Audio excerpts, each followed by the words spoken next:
Hey everybody, welcome back to the channel, and welcome back to Thursday's training tip. I'm your host, CB Harris. Today we're going to make a homemade alarm system for my little micro vault that I keep my handgun in my nightstand.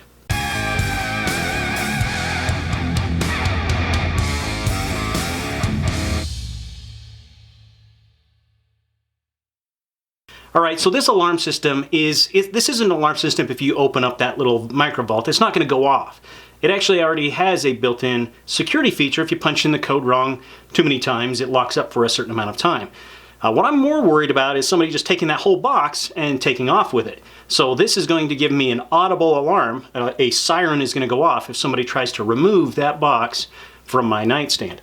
And what this uses a concept known as pressure release. So basically what it is it has a contact, and when it has pressure on it, the alarm will not go off. As soon as that pressure is released, the alarm will sound, and hopefully it will scare somebody away. So this could be used in any other number of applications, anywhere where you can put something on it. You can put this sensor underneath it. As long as it has some weight on it holding that contact closed, the alarm won't be going off. If somebody removes that, obviously then the alarm would sound. I'm going to just kind of walk over all of the items that we're going to use, and I'm going to tell you roughly the prices of things. I'll put links down below, a purchase list, so if you guys want to buy all these items, it's going to be less than 20 bucks for sure. It's probably closer to around $15 worth of materials.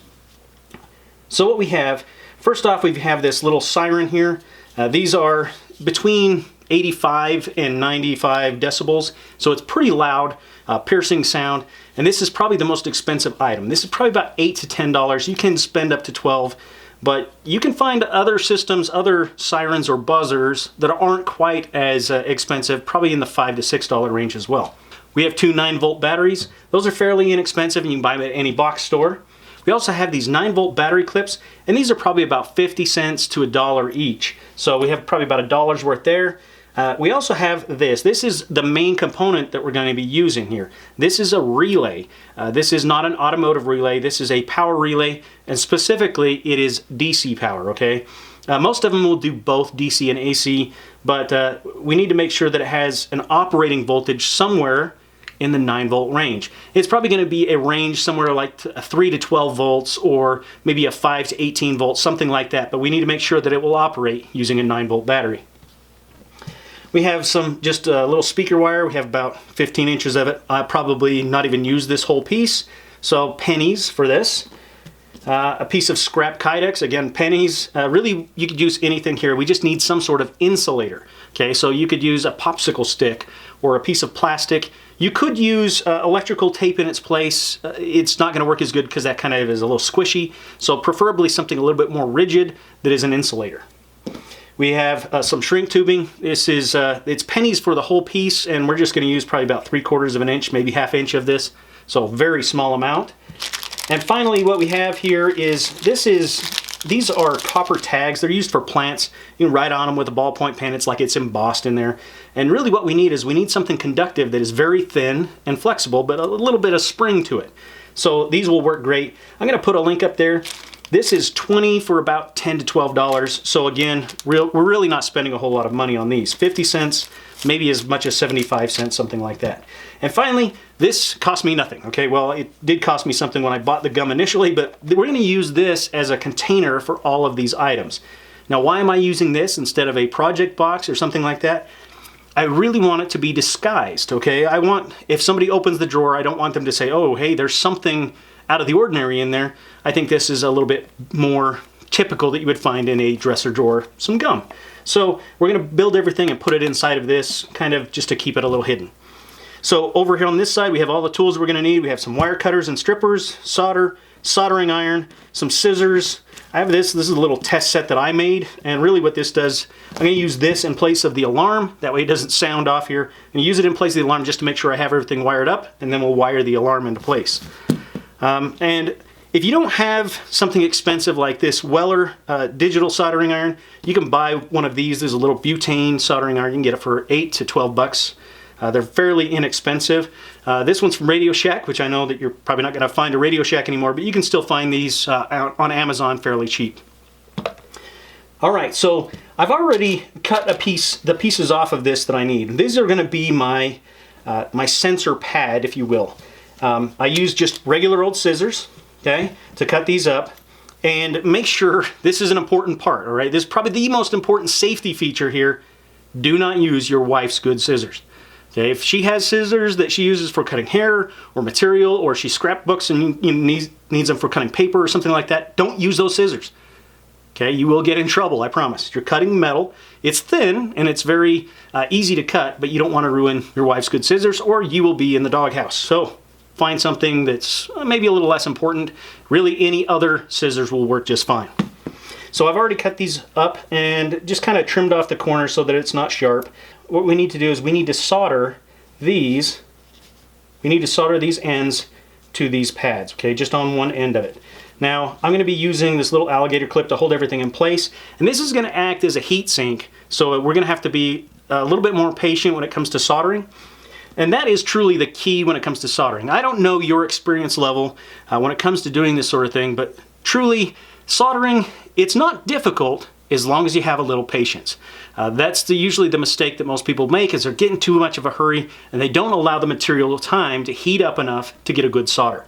So here's what we're going to do. We're going to just kind of lay it out on here. Lay it at one end. We're just going to use this little alligator clip to hold it in place. I'm just going to set it right here just so that it's not going to melt to my work surface here. And we start applying some heat. And here's where we need to be patient. We just need to let it sit there for a little while and heat up the material before we start adding solder.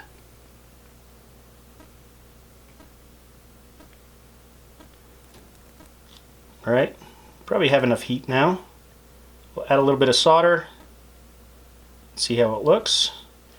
And you can tell if you've got a good amount of heat if that solder flows well. If it just starts to ball up into a little BB looking ball, you don't have enough heat on your material. Just wait a little bit longer and everything will be just fine. If you have a little bit of solder on there and it falls on there and it's still not melted into place, just keep applying heat and you'll just see it just kind of melt in, and that is what you're really looking for.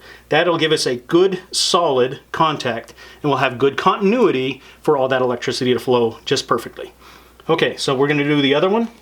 All right, we have our two contacts completed.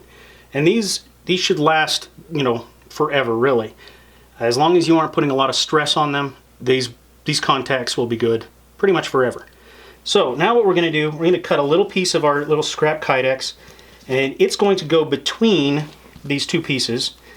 What we're looking to do is when pressure is applied with the weight of the microvolt, it's going to hold this closed, and when that pressure is released, if you lift up that microvolt, it will open the circuit, and this will allow electricity to flow through to our Siren. Okay, so we're going to cut a little piece of our kydex here. I'm just going to use these wire cutters. We're just going to cut a little piece off.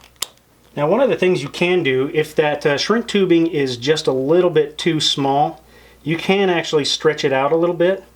And we might have to do that, but doesn't look like it. You could actually wedge the point of the scissors in there and just kind of spread it open just a little bit. As long as you don't tear that shrink tubing, it'll still tighten up when you apply heat to it. Looks like we're not going to have to do that though, so that's a good thing. So we're going to keep sliding that forward until we get forward of that insulator so we have a good tight fit. We just need to apply some heat. You could use a heat gun obviously, but I'm just going to use my soldering iron. Just make sure I'm moving it around a lot so that I don't melt that shrink tubing. Let's talk about this relay here. What we're going to do is we're going to apply, I'm going to put a diagram up here, right here, of this relay, and I'm going to have it as if we're looking down on it at all these legs. As you can see, there's 8 legs on this.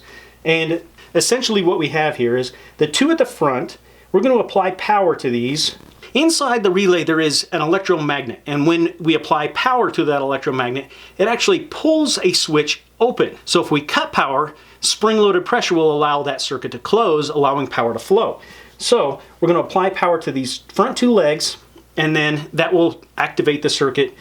So what I'm going to do, I'm going to wire all this up. I'm going to put a diagram up right now for you guys to take a look at, and then I'm going to get to soldering everything together, and then I'm going to speed up the video so you guys won't have to be annoyed by the next 15 minutes of just watching me solder stuff. So I'm going to speed everything up. We'll come back and I'm going to show you how everything is put together and how it all works.